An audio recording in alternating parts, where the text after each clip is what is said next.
Welcome back. Bulletin का आगाज करें। आपको बताएं, जनूबी एशिया में कई गैर हलशुदा तनाज़ात अब भी मुतहरिक हैं जो किसी भी वक्त काबू से बाहर हो सकते हैं। Chairman joint chiefs of staff committee general Sahir Shamshad Mirza का शांग्रीला डायलॉग के दौरान अहम खिताब।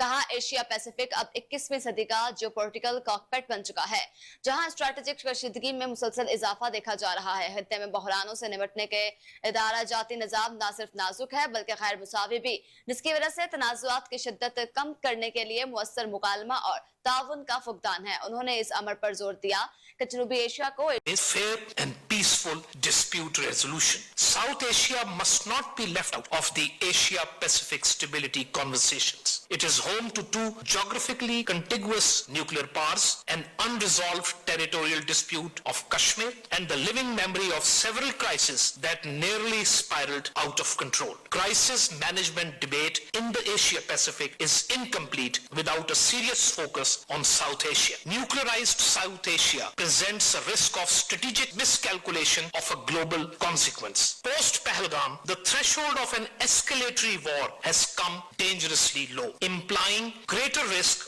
on both sides, just not in the disputed territory, but all of India and all of Pakistan. This is extremely detrimental to investments, trading, and development needs of 1.5 billion people of both countries. Given the Indian policies and polities extremist mindset, absence of a crisis management mechanism may not give enough time to the global powers to intervene and effect cessation of hostilities. They will be probably too late to avert damage and destruction. The weaponization of water by holding Indus Water Treaty in abeyance is in total defiance of the international laws, since it is an existential threat for the people of Pakistan. If there is any effort to stop, divert, or delay the Pakistan's share of water, as clearly spelled out by our National Security Committee, it could be considered as an act of war. India, in violation of the UN Charter, carried out illegal and unjustified air and missile strikes targeting civilian infrastructure, including the places of worship, resulting into the loss of innocent civilian lives, including women and children. Pakistan desires a peaceful coexistence with India based on mutual respect, sovereign equality, and most importantly, dignity and honor. We need to re-energize and strengthen existing bilateral, regional, and multilateral frameworks. It has become imperative to move beyond conflict management towards conflict resolution. This will ensure sustainable peace and an assured crisis management. For an enduring peace in South Asia, an early resolution of Kashmir in line with the UN Security Council resolutions and as per the aspirations of people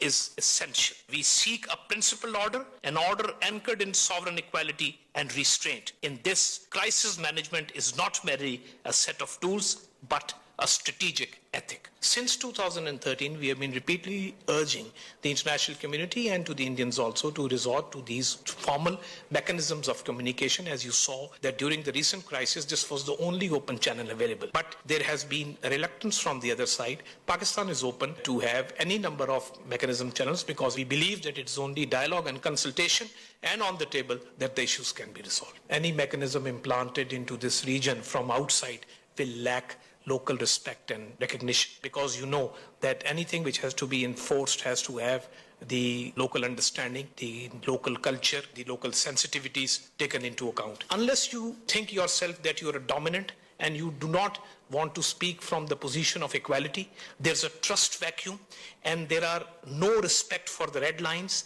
there are systemic asymmetries, then I think the crisis management is of no use. The core that resides